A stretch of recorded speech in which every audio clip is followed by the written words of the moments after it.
Voilà donc, je vous dis souvent qu'ils n'aiment pas qu'on fasse les lives. Voilà, lorsque nous faisons les lives, les mauvais esprits sortent très nombreux. Lorsque nous faisons les lives, les mauvais esprits sortent très nombreux. Ils bombardent les directs et ils font tout pour que ça se coupe.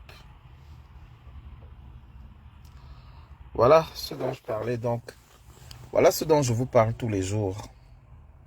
Voilà ce dont je vous parle tous les jours. Ils ont l'art de nous museler. Ils font tout pour qu'on ne parle pas. Parce qu'ils savent que notre voix porte. Parce qu'ils savent que ce que nous disons est vrai. Parce qu'ils savent que ce que nous disons est cohérent, vrai, sérieux et sincère. Voilà pourquoi ils coupent nos directs. Chaque fois que nous lançons le direct, ils ont comme un logiciel ou des outils qu'ils bombardent pour signaler le direct. Donc les amis, si vous ne partagez pas, ils auront le dessus comme tout à l'heure. Voilà pourquoi je vous demandais tout le temps que je lance le direct de partager le direct. Atteignons les 100 partages, les 200 partages. Parce que techniquement, ça agrandit la bande passante. Et quand on agrandit pas la bande passante et qu'il y a plus de signalements que de cœurs et de partages, Facebook coupe d'abord la diffusion avant d'aller mener son enquête pour savoir si le signalement était vrai ou pas. Entre-temps, on ferme la page, on réduit la portée de la page, le temps pour eux de faire leur enquête. Et c'est pour ça qu'en lançant une deuxième fois, très souvent, on n'a plus assez de monde qui se connecte parce que Facebook bloque les notifications. C'est un algorithme qui est derrière. C'est ce que je m'évertue de vous expliquer chaque fois que je lance le direct. Vous avez vu, ils ont coupé le direct. Ils ont coupé parce que nous avions, certes, de nombreuses personnes qui se connectaient, mais on avait plus de gens qui signalaient le direct que de gens qui partageaient et likaient le direct. C'est un algorithme qu'un informaticien qui travaille chez Facebook nous avait dit, il y a plus d'1 an et demi aujourd'hui, et c'est ce que je m'évertue chaque fois que je lance le live, de vous expliquer que si vous ne partagez pas et ne bombardez pas les cœurs, ils auront le dessus. Parce qu'ils n'aiment pas ce que nous disons. Parce qu'ils savent que ce que nous disons est la vérité. Et ce que nous disons permet de déconstruire les grands mensonges qu'ils essaient de vous mettre dans la tête. Donc je vais revenir rapidement sur la sortie du professeur Maurice Kamto. Je vais me résumer. Malheureusement, on ne va pas pouvoir écouter entièrement la vidéo parce que le temps passe aussi. Le professeur Maurice Kamto a fait une sortie pour souhaiter les condoléances et regretter le décès de Hubert Monondiana, mais en mentionnant dans sa sortie que le professeur Hubert Monondiana, bien qu'un grand intellectuel, avait choisi de servir les oppresseurs du peuple. Il l'a mentionné. Moi, l'interprétation que j'en fais, c'est que le professeur Maurice Kamto a refusé d'être hypocrite sur ce coup-là. Parce qu'on a l'habitude, lorsque quelqu'un décède, de le couvrir de louanges. Oh, c'était un grand prof, c'était un ceci. Et le parallèle que je fais, je le fais avec le président actuel du Cameroun. Demain, s'il ferme les yeux, comme beaucoup souhaitent, ou bien comme certains ne souhaitent pas, demain, s'il ferme les yeux, les gens viendront dire, c'était un grand bâtisseur. Mais tout le monde n'aura pas cet avis-là. Parce que certains iront à dire, non, il a détruit le pays, il a gâté le Cameroun. Et comme on va le voir avec la sortie de Aristide Mono, tout à la fin, on verra l'analyse que le professeur Dr Aristide Mono fait. Est-ce qu'il y a des commentaires? Je ne vois aucun commentaire qui apparaît.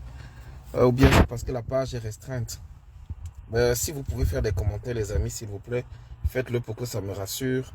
Je vois quand même les cœurs monter et ça me rassure aussi. Je vais me faire écouter le communiqué du professeur Maurice Kamto et les interventions de quelques-uns. Et on va aller rapidement voir ce que dit le docteur Aristide Mono avant de conclure le live avec un autre sujet qui est à l'ordre du jour. Vous allez voir que les médias camerounais sont plus dangereux que les églises réveillées que vous criez. Là. Vous dites que les églises réveillées, au moins, on va dire que les adeptes retrouvent quand même la foi ou bien du moins retrouvent une certaine paisibilité. Mais bonsoir Solange, bonsoir le Lion Blanc, bonsoir Julio Taco, voilà qui me rassure. Écoutons donc. Avant de repasser la parole Elimbi Lobé. Je vais d'abord vous lire cette sortie de Maurice Kamto qui rend un hommage au professeur Hubert Monondiana. Kamto dit ceci: je viens d'apprendre la triste nouvelle du décès du professeur Hubert Monondiana. On partage. Ce fut une intelligence vive, traversée de fulgurance. Face à face, nous avons forcé le débat d'idées dans notre pays au milieu des années 80, à l'apparition de son livre L'idée sociale chez Paul Biya, à une période où la chape du parti unique n'offrait aucune aération à notre société.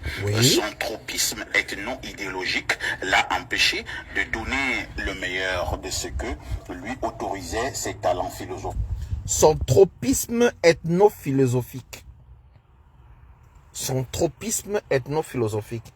Sa philosophie penchée sur la division à base des ethnies. C'est quelque chose que on combat au Cameroun depuis longtemps. Et le professeur Hubert Monondiana fait partie de ceux qui ont amené cette idée de division par la tribu au Cameroun. C'est une vérité. Et les débats se faisaient sur la télé nationale. À l'époque, il y avait un seul média. C'était la CRTV. Et lorsqu'on disait le Bamileke, le Nkwa, le Nordiste, c'est tous les Camerounais de tout le territoire qui écoutaient. Et c'est rentré dans l'esprit de beaucoup de Camerounais. Aujourd'hui, beaucoup de Camerounais sont divisés à cause de ce livre dont il parlait. Écoutons. Philosophique, je regrette qu'une telle vivacité intellectuelle fût mise au service d'une si mauvaise cause. En même temps, je respecte son inlassable effort de penser que son âme repose en paix. Voilà. Abel Elimbi Lobé, commentaire. Donc, on demande à M. Albert Elimbi Lobé de commenter cette sortie. Je vais aller un peu plus vite. Parce que... Au professeur Kamto monsieur le professeur, monsieur le président... Je vais vous faire un petit résumé de ce qu'il dit. Tant que nous disons que le régime du président Biya est un mauvais régime, il y a des gens qui ont utilisé leur science pour essayer de démontrer que ce régime est bon. C'est au crépuscule de leur vie politique qu'ils finissent par devenir entre guillemets des opposants. J'espère que M. Nyandi Mesaka ne nous dit pas aujourd'hui qu'il est toujours biaïste. Enfin, j'attends de savoir. Mais j'ai gardé à M. Maurice Kamto sur 22 morceaux qui le concernent. Parce que ce n'est pas la première fois qu'il s'illustre dans la vie politique par un langage qui trahit très mal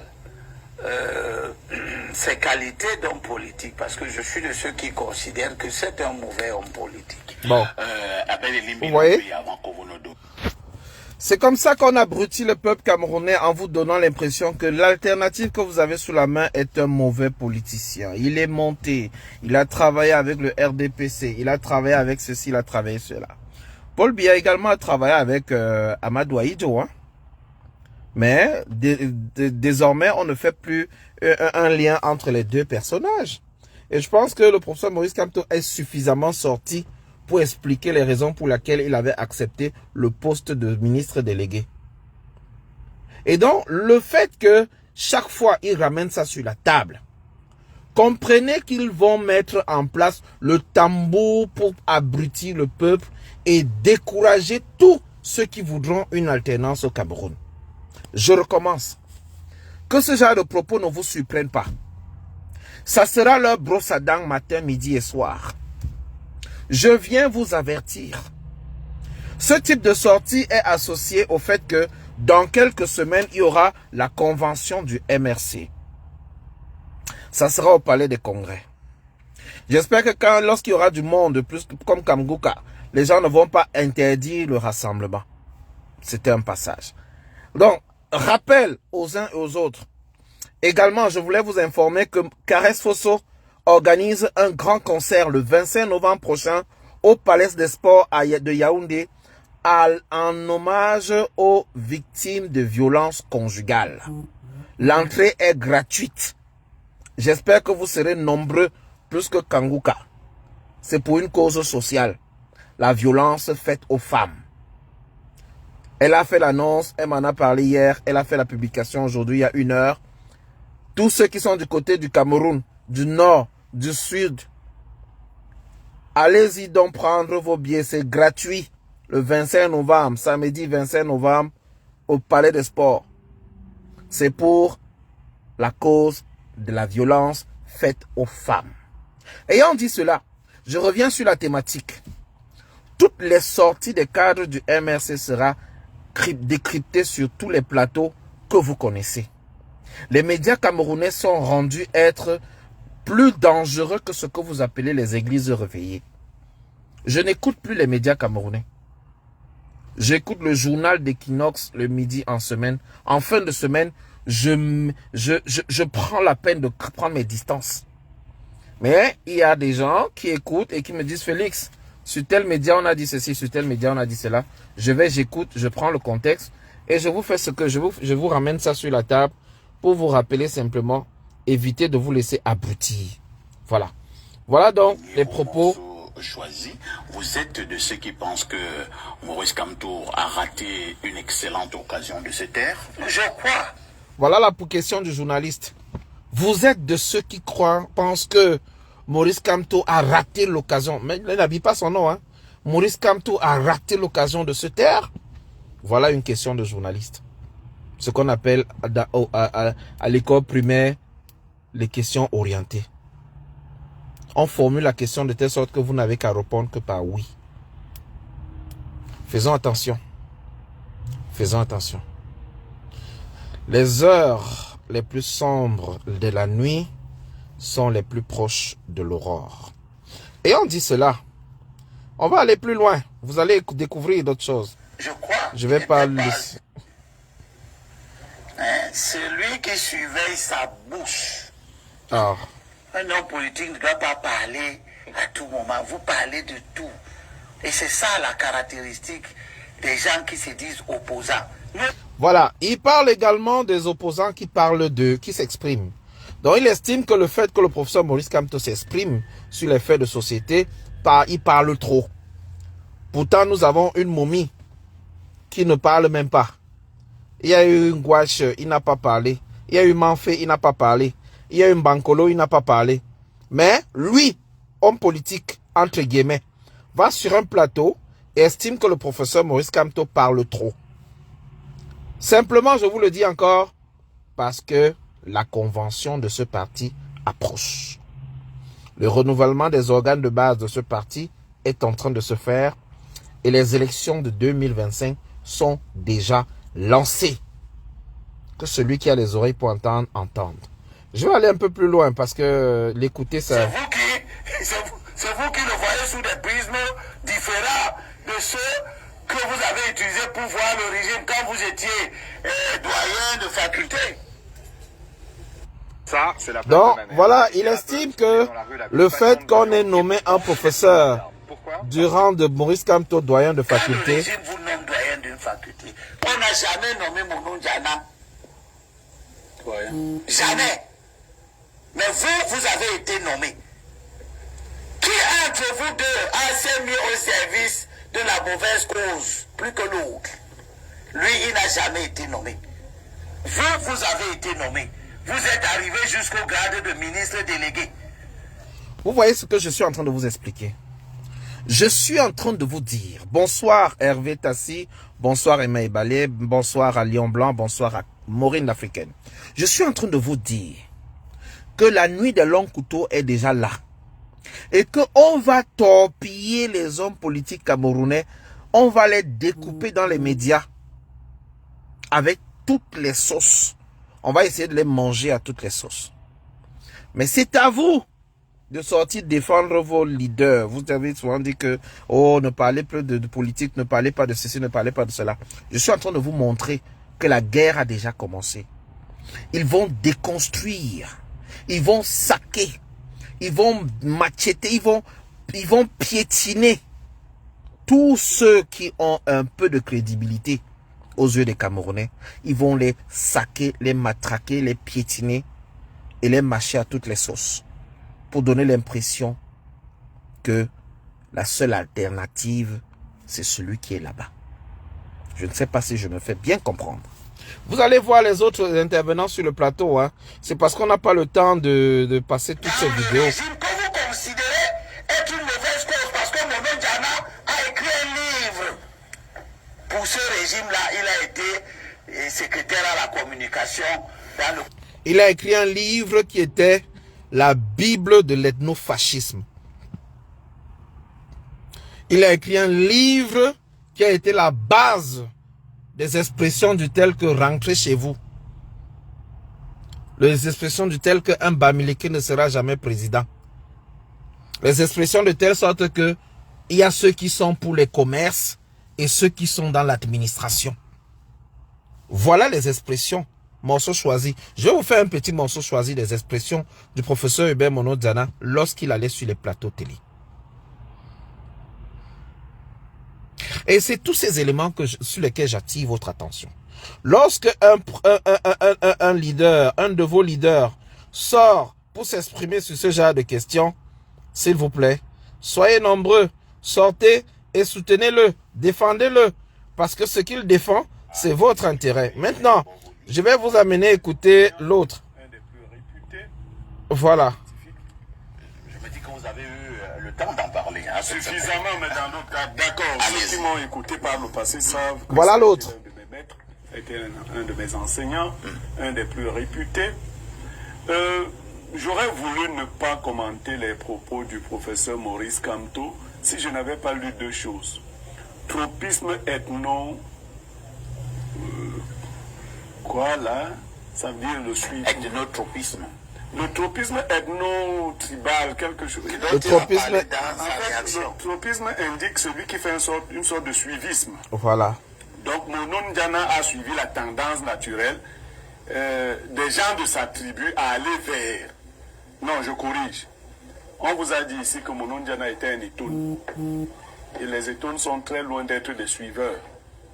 Je vais vous dire, pour vous qui ne connaissez pas l'université camerounaise, notamment l'université de Yaoundé 1. Et parle de tropisme. Vous avez vu qu'on est déjà tombé dans les tribus étonnes.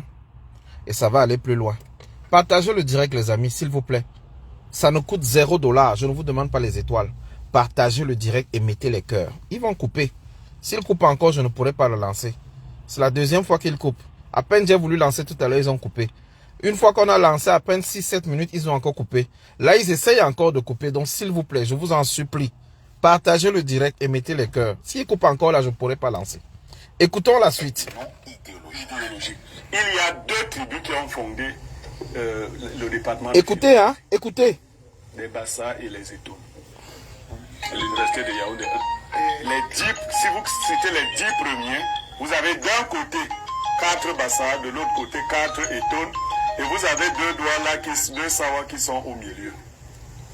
Et je vais vous dire, des 4 Bassa, 4 Étones, aucun n'est entré au gouvernement. Il y a que les deux Sawa, les frères de Elimbi Lobé, qui sont entrés au gouvernement, ils sont au milieu. Je préfère taire leur nom. Voilà comment le département. Si tu tais alors leur nom, on va se comprendre comment c'est. Guillaume Mouele et Ebenezer Ndiomouele.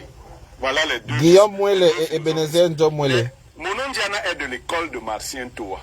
Il faut rappeler que c'est Martien Toa qui a ouvert comme premier recteur l'université de Soa.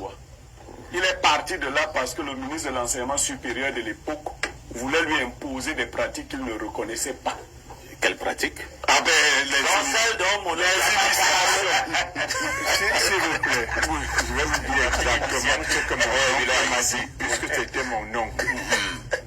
Et il n'a jamais été ministre parce que, d'une part, on écoutez, lui demandait d'entrer dans la... Écoutez, hein. L'initiation. Écoutez bien. Non, pas la famille. La Rose-Croix. Parce qu'à cette époque-là, le ministre de l'enseignement supérieur était Rose-Croix. Oui, et le Rose-Croix. Ouais. Et il a même créé une branche qu'on appelait le CIRCES. Il demandait donc à Martien d'entrer dans cette affaire. Martien a dit, ça va pas, non? Je vais faire quoi dedans? Et ensuite, il a eu l'outrecuidance de lui demander de l'argent. Martien lui a dit, mais sur tous les papiers que j'ai ici, rien n'est écrit où on me demande de donner l'argent au ministre. Il lui a dit tu rentreras dans au quartier. Effectivement. Voilà, donc je continue en vous disant que Hubert Monondiana est de l'école de Martien Toa. J'aurais tant aimé que le professeur... Hubert Monondiana est de l'école de Martien Toa. Ils veulent donc vous expliquer de manière très subtile et de manière malhonnête que ceux qui sont partis de l'université pour devenir ministres sont entrés dans les loges. Et que ce Hubert Monondiana que le professeur Kamto est en train de critiquer, d'expliquer qu'il a choisi de faire la talakou du régime, que ce Hubert Monondiana a été honnête comme Marcel Toa. Écoutez très bien. Ils sont en train de vous parler en français. Et ils sont en train de mettre dans la boue le seul, peut-être j'ai envie de dire, le seul opposant camerounais qui a encore de la carrure. Il vous dit que lorsqu'on était à l'université, si vous deveniez ministre, alors dans ce cas-là, ça veut dire que vous étiez entré dans une loge. Et ils vont poursuivre le débat. C'est parce que je n'ai pas le temps de vous faire écouter toute la vidéo. C'est incroyable. Ils vont vous revenir sur les Ojula et tout. Et vous dire que oui, c'était le passage obligé. Donc, on est en train de salir quelqu'un avant même que la guerre électorale n'ait débuté. Parce qu'il a dit ouvertement, il a donné son avis de manière ouverte sur la personne de Hubert Monondiana. Faisons très attention. C'est ça, les médias qui détruisent le peuple. Kamto souligne un propos de Monondiana. Monondiana dit personne n'est entré dans mes fesses. Ouais.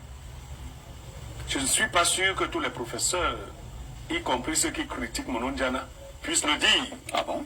Je ne suis pas très sûr. Parce que pendant l'élection... Qu'est-ce que vous voulez dire exactement? Ce que je veux dire exactement, c'est que pendant l'élection présidentielle, quelqu'un a été accusé d'être entré dans les fesses de quelqu'un ou d'être... Vous avez compris? Moi, si j'étais membre du MRC, je demanderais qu'on porte plainte à tous ces gens sur ce plateau. Parce que vous êtes en train de vous amuser. Vous êtes en train de blaguer très mal. Donc, quand l'abrutissement ne suffit pas, il faut aller sur les plateaux télé et détruire, découper, décomposer. Bon, quand vous allez vouloir éteindre le professeur Maurice Kamto, vous allez alors choisir qui pour remplacer maintenant Paul Biya? Vous allez donc choisir qui? Je vous dis donc, la déconstruction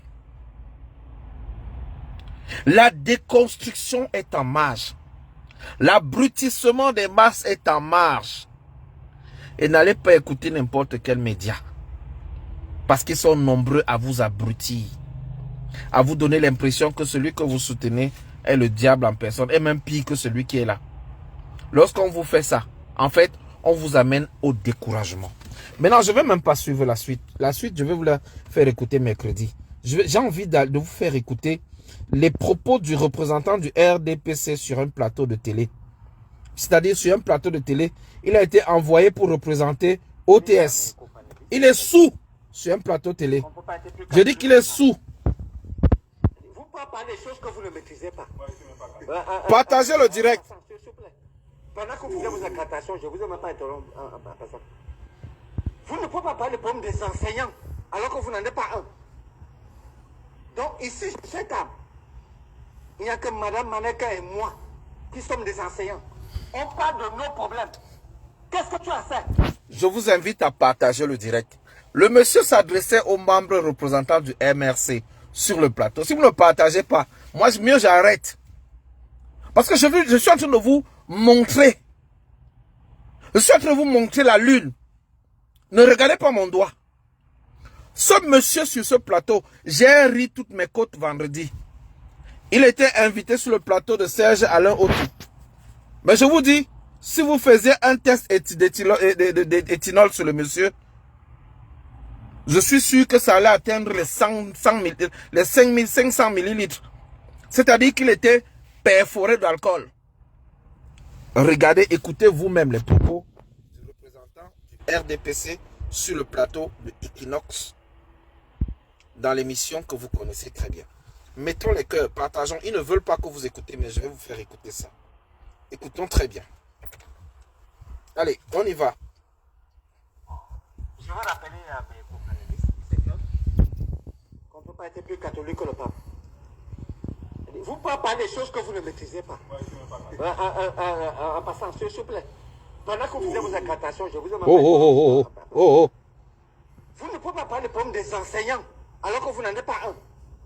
Ah bon? Donc ici, c'est table. Ah bon? Il n'y a que Mme Maneka et moi qui sommes des enseignants. On parle de nos problèmes. Qu'est-ce que tu en sais? Le voilà mince comme ça. Et puis deux. Mince comme ça. Vous semblez... Comme s'il n'a pas mangé depuis 10 jours. C'est que je disais à l'entame. Je reconnais qu'il y a des injustices, des manquements. Madame, c'est plus on va être résolu. Votre va être résolu tout de suite, en direct. Votre va être résolu, c'est comme le monde de la gâte. Mais c'est dit qu'il ne faut pas. S'il vous plaît, monsieur Noir, vous permettez au moins que j'ai sur vous. Qu'il ne faut pas partir d'un cas isolé pour généraliser. Non. Il y a beaucoup de gens qui arrivent à l'heure. Beaucoup de trains arrivent à l'heure. Quand des situations, et ces situations ont été réglées par l'administration. Écoutez la Je ne suite. suis pas l'avocat. Je reviens sur le quatrième point. Quatrième revendication des enseignants du primaire. Les cœurs, les amis, ils veulent couper. Le recrutement massif des titulaires de KPM sur études de dossier Et suivant l'ancienneté. l'ancienneté. Suivant l'ancienneté, et si parmi les revendications, s'il n'y a pas de problème. Tout à fait. Ça veut dire qu'on a recruté des gens.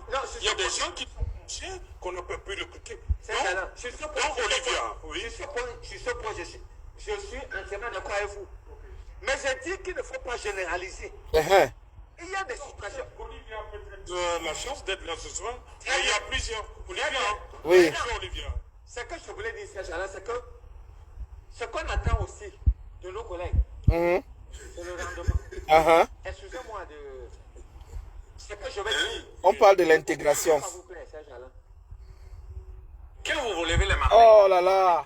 Bon, pendant que la publicité passe, je vous ramène dans le contexte. Qu'est-ce qui se passe?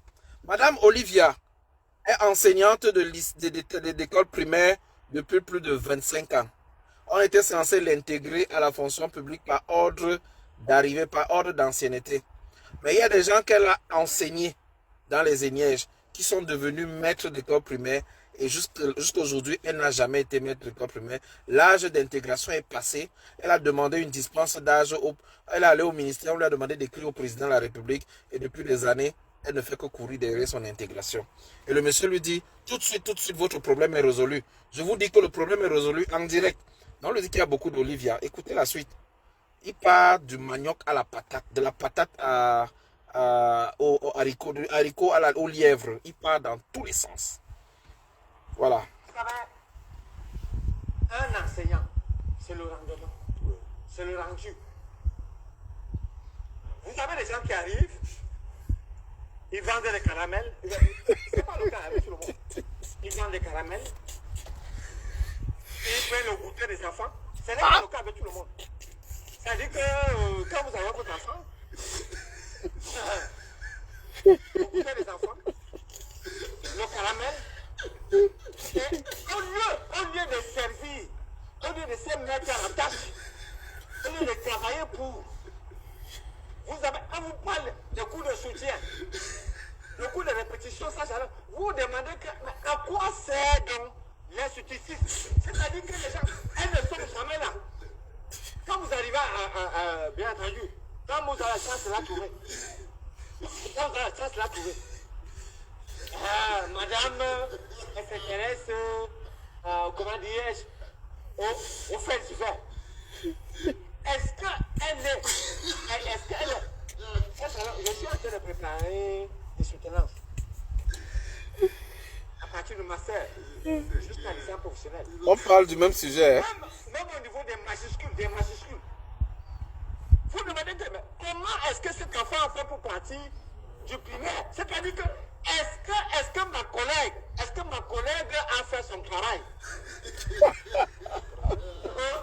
Elle est là, elle a Et bien entendu, je ne veux pas les victimiser. Ce que je veux dire, c'est que nous-mêmes, nous nous connaissons. Et Nous-mêmes enseignants, est-ce que nous ne sommes pas à l'origine de nos propres problèmes? C'est que monsieur la connaît. J'arrive, je trouve les enseignants qui l'aiment bien. Ils l'aiment bien par circonstance. Et donc, ça veut dire que les enfants étaient debout, les enfants étaient attentifs, mais elle somnolait. La maîtresse somnolait. Je ne sais pas là où elle a passé la nuit. Mais elle n'était pas à la tâche pendant que les enfants sont là. Je parle de ce que j'ai vu dans le quartier de M. Noir. Elle reçoit comme une... Est-ce que nous-mêmes, je parle notre rendement, Oui, les enseignants. est-ce que nous-mêmes, on n'est pas à l'abri? Est-ce que nous-mêmes, on n'est pas à l'origine?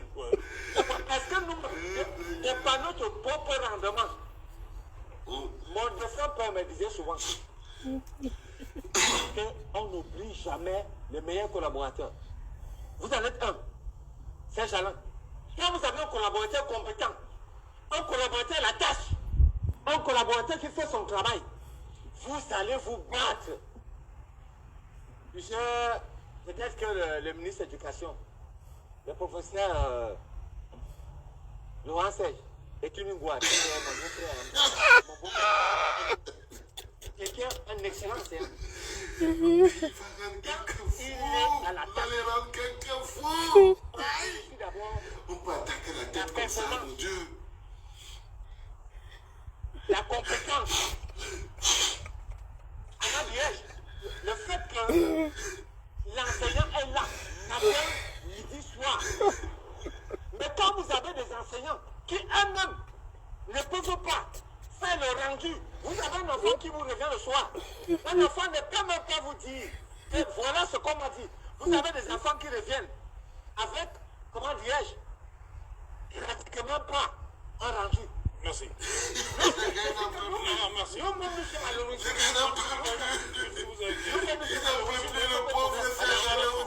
Est-ce que vous-même,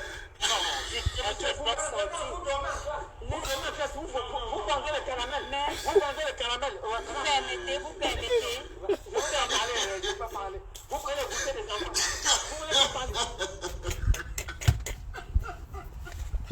ouais, Seigneur.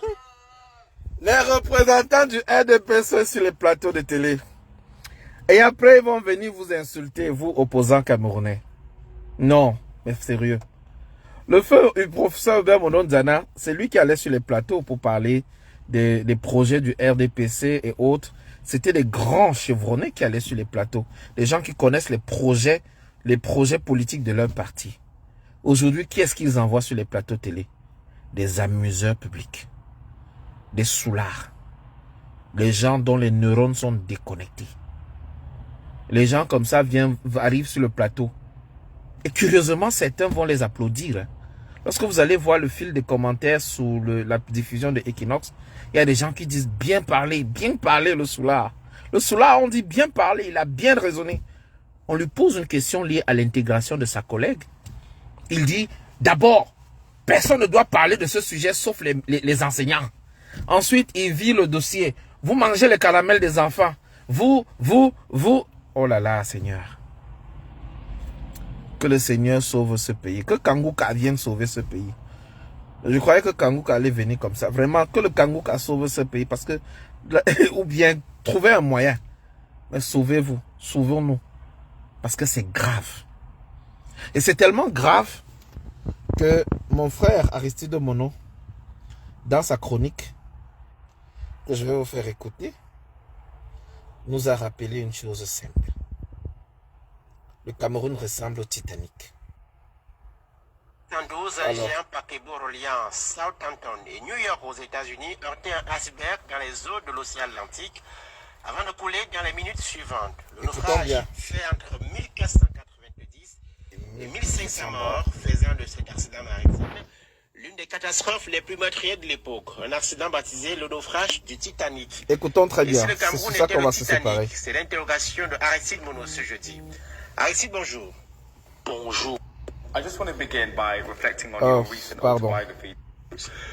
Le 14 avril 1912, un géant paquebot reliant Southampton et New York aux États-Unis est en collision avec sa part de iceberg. Attendez. Loin du Titanic, sommes-nous si loin de ce célèbre Attendez, bateau je veux que vous recommenciez. Insubmersible. Ici, bonjour. Bonjour. Sommes-nous si loin du Titanic? Sommes-nous si loin de ce célèbre bateau géant et insubmersible qui avait finalement coulé en 1912? Le Cameroun n'est-il pas encore entré en collision avec sa part de iceberg? Ne sommes-nous pas aussi en train d'être coincés dans les eaux noires et glaciales de l'océan Atlantique, le versant réputé pour ses crevettes? Voilà le lot de questions qui nous ramollit le cerveau ce matin. Lorsqu'on regarde la situation de ce pays, ces guerres au bilan de plus en plus lourd, l'économie qui est complètement à genoux, les lendemains politiques incertains, la vie qui devient de plus en plus chère, les gens qui suffoquent, les gens qui meurent avec une facilité déconcertante, les vues aériennes du pays qui donnent l'impression aux étrangers qui sont en train d'atterrir dans un cimetière parce que tout est noir et plongé dans la broussaille, la déliquescence morale, les tensions où tout le monde est dans les nerfs, tout le monde est prêt à tuer l'autre ou se donner la mort. On est en droit de se poser la question de savoir si vraiment nous ne sommes pas en train de vivre le même sort que celui du Titanic, si nous ne sommes pas en train de couler calmement et sûrement. Et c'est le comportement de nous tous qui conforte même cette similarité. Passagers, cuisiniers, serveurs, stewards, marins, mécaniciens, personnel hôtelier, équipage, tout le monde sait ce qui se passe mais refuse d'admettre que la situation est grave. Même ceux à qui l'eau arrive déjà à mi-cuisse ne nous renseignent pas sur la gravité de la situation, sur le destin tragique qui frappe déjà et a de fortes chances de se généraliser. Ceux qui sont en première classe, les en haut d'en haut, comme ces richissimes aristocrates du Titanic, la famille du fiancé de Rose, se disent que seuls les passagers de troisième classe, les en bas d'en bas comme les Jack qui ont déjà les pieds dans l'eau vont périr. Ils sont convaincus que les eaux ne vont pas les engloutir à leur tour. Ils sont persuadés que les chaloupes de sauvetage vont tous les sauver.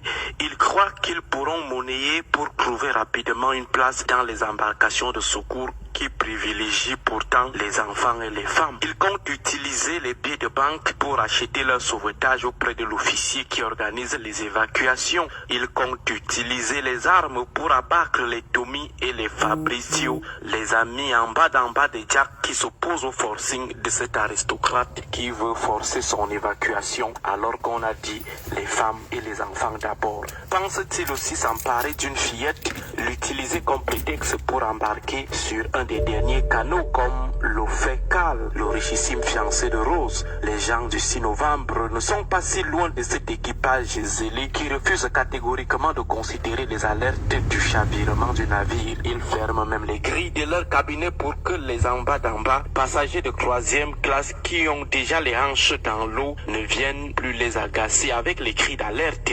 Ils se disent aveuglement que tout est sous contrôle, que le Cameroun c'est le paquebot le plus moderne de l'histoire des bateaux. L'eau passe pourtant déjà de compartiment en compartiment. Tout le monde fait semblant de ne rien remarquer jusqu'à ce que les rats commencent à quitter le navire. Ils sont confortés dans leur sérénité par l'alcool qu'ils boivent en première classe, les Dom Pérignon et les Pécrus. Ils sont endiablés par la haute luxure qui relaxe leur corps et leur cœur, mais oublient que le bateau prend de l'eau, les taux se referment et qu'au final, on va tous couler. Que nous soyons passagers de première classe ou de troisième classe. Ils sont confortés par la musique de l'orchestre dont la haute sérénité étonne. Nous parlons des griots qui bercent les oreilles de tout le monde. Le bateau coule, mais il trouve le calme intérieur pour maintenir la joie et l'espoir avec des violons. Les zélés sont bernés, les passagers, le peuple tout entier est berné par les assurances, des mélodies et le sang-froid des musiciens du Titanic. Exactement. Même lorsque la panique générale éclatera, les musiciens, les griots du régime continueront à maintenir un air de violoncelle endormissant.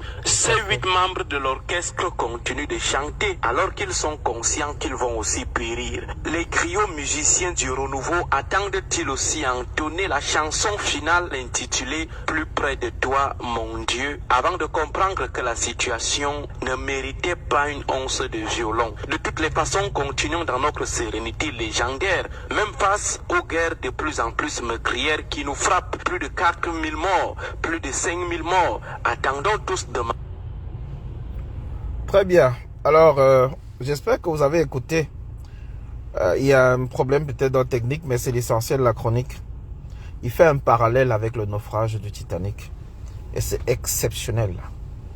Que même lorsque le Titanic était en train de couler, il y avait encore des musiciens qui chantaient. On vous donne l'impression que tout va très bien. Et pourtant, les bateaux qui partaient ne revenaient pas. Et certains bateaux qui partaient coulaient dans l'océan. Faisons donc très attention. Si nous avons déjà cogné l'iceberg et que certains fuient le bateau, certains décident de mourir même dans la mer en recherche d'un peu de bonheur en Europe et à l'étranger. Certains ministres envoient déjà leur famille à l'étranger, préparant une éventuelle GUERRE, sachant que nous allons tous lire l'heure. Et je vous le dis tous les jours, que ceux qui ne revendiquent pas, Intitulé « Plus près de toi, mon Dieu », avant de comprendre que la situation ne méritait pas une once de violon. De toutes les façons, continuons dans notre sérénité légendaire, même face aux guerres de plus en plus meurtrières qui nous frappent. Plus de 4000 morts, plus de 5000 morts. Attendons tous demain. Ok, c'était ça donc le direct de ce jour. Merci à tous ceux qui ont pu nous accompagner aujourd'hui. Merci à tous ceux qui n'ont permis qu'on puisse faire quand même le live, malgré nos nombreuses coupures. 2 coupures en une seule soirée, c'est pas évident. Alors je vous dis merci à tous. On se donne rendez-vous seulement mercredi, s'il plaît à Dieu. Si d'ici là, les choses n'ont pas changé, je dis ça, je dis rien. Mais en attendant, bonne soirée à tous. En attendant, bonne soirée à tous. Et que le Dieu de nos ancêtres vous bénisse. Et que le Dieu de Kangoka également mobilise davantage les Camerounais à sortir comme ils sont sortis là et défendre également leurs intérêts et leurs droits. Bonsoir à tous et à mercredi. Bye bye.